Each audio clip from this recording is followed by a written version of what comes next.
Hello, bienvenue sur Entraide TV. Ici, nous parlons de la valorisation de la culture africaine, de l'entrepreneuriat féminin et de l'entraide entre le peuple noir. Si tu es un nouvel arrivant et si tu partages les mêmes valeurs que nous, je t'invite à t'abonner et à activer la cloche de notification pour ne rater aucune vidéo. On se retrouve aujourd'hui pour l'épisode 2 de la série de vidéos qui vous emmène à la découverte de plusieurs villes d'Afrique. D'ailleurs, si tu n'as pas suivi le premier épisode où nous avons découvert la capitale du Mali, Bamako, mais également Libreville, la capitale du Gabon, je t'invite à cliquer sur le lien qui s'affiche juste ici.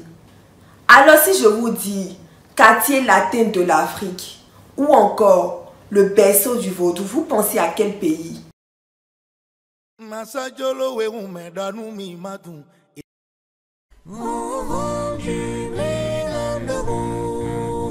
La liberté, la vie sonore, chante au premier feu de l'aurore,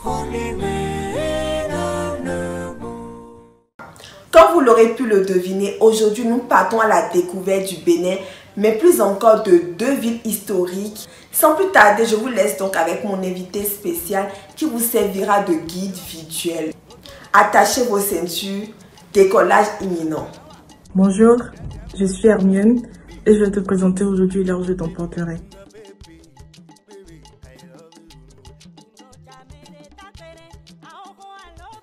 Aujourd'hui, je t'emmène à Ouidah.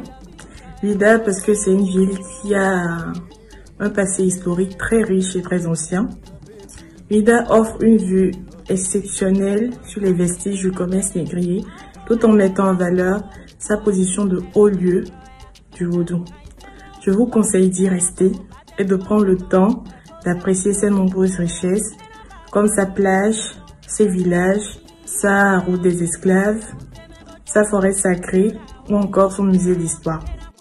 Une route de l'esclave bien structurée, cela se trouve à Ouidah, signe manifeste d'une ancienne plaque tournante de l'esclavage. Restaurée en 1992 à l'occasion du Festival international des arts et cultes vaudou dénommé Ouidah 92, elle était empruntée par les esclaves avant leur embarquement. Pour ceux qui désirent s'y rendre, premier conseil, prenez un guide pour parcourir la route des esclaves. Une route qui commence par la place des enchères où les esclaves étaient troqués contre de la marchandise de pacotille. 6 étapes la composent, dont la première est la place aux enchères. Là, on vendait nos aïeux. Là, le troc se faisait. Et quand je disais le troc, c'est pas de donner de l'argent. Les Européens venaient là. Nous avons connu 5 pays européens. Il y a les Portugais, les Français, les Anglais, les Danois, les Hollandais. Et ces pays-là, ils sont tous installés à Ouidah ici. Ils ont leur fort. Et quand les marchandises, nos aïeux, arrivaient au marché, ils venaient sélectionner. Et ils donnaient des objets de peu de valeur en échange.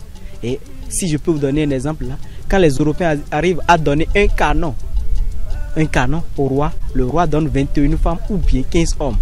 C'est ce qui se passe au marché des esclaves. Et qui se termine par la porte du non-retour.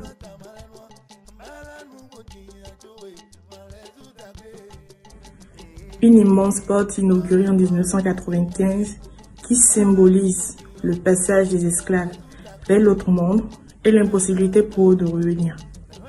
Deuxième conseil, faites une immersion dans la culture vaudou en visitant le temple des Pitons par exemple.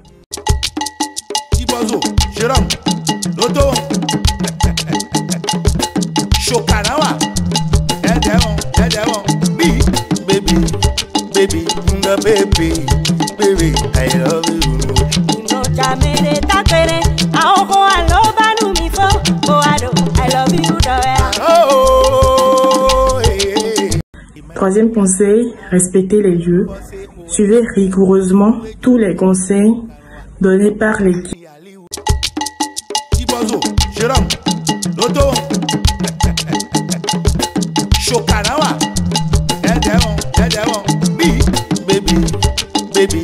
baby, I love you.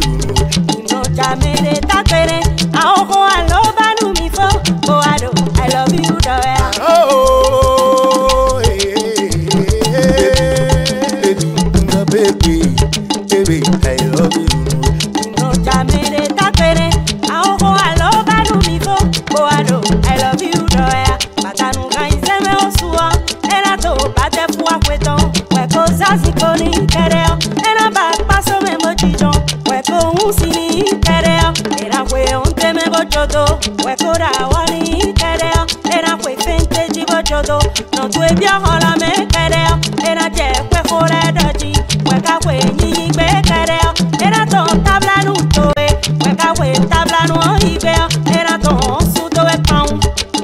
Dawe to e koro wana boy minisi anye ton koro weku sona moneo, pon kore no to kuru melea, nye ton koro weku sona moneo.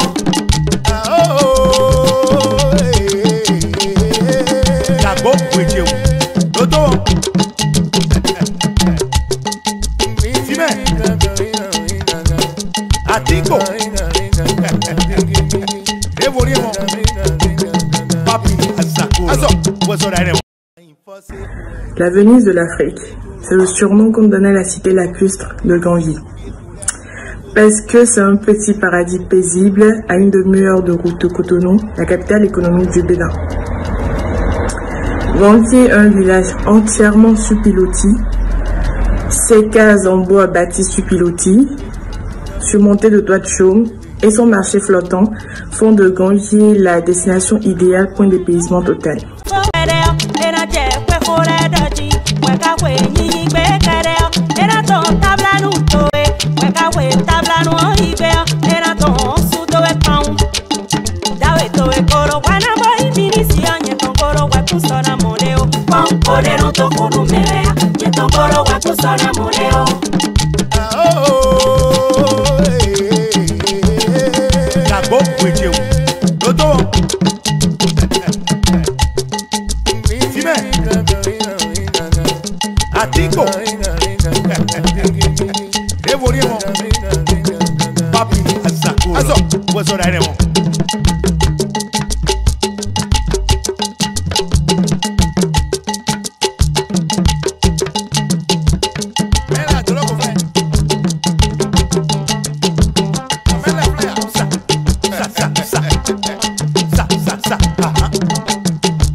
Pour ceux qui désirent s'y rendre, premier conseil, réservez une après-midi entière.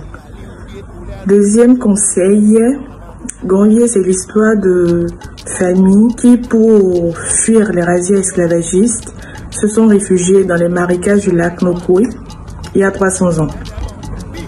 L'histoire derrière la construction de ce village est très intéressante. N'hésitez donc pas à prendre un guide. Troisième conseil, ne jetez rien à l'eau lors de vos balades en pirogue parce que Gangui reste encore un endroit à l'abri de la pollution. Dernier conseil, ne prenez pas les villageois en photo sans leur accord. Ça n'a pas l'air de leur plaire. J'espère que je vous aurai donné envie de visiter Gangui. À très bientôt. Nous voilà arrivés à destination de ce long voyage. J'espère que vous avez pris plaisir en découvrant ces lieux historiques du Bénin. N'hésitez pas à me dire en commentaire si vous connaissez d'autres lieux magiques et historiques du Bénin que vous aimeriez partager avec nous. On se retrouve très prochainement pour l'épisode 3 de cette série de vidéos là où je vous emmènerai. Pour le moment, portez-vous bien et à très bientôt. Ciao.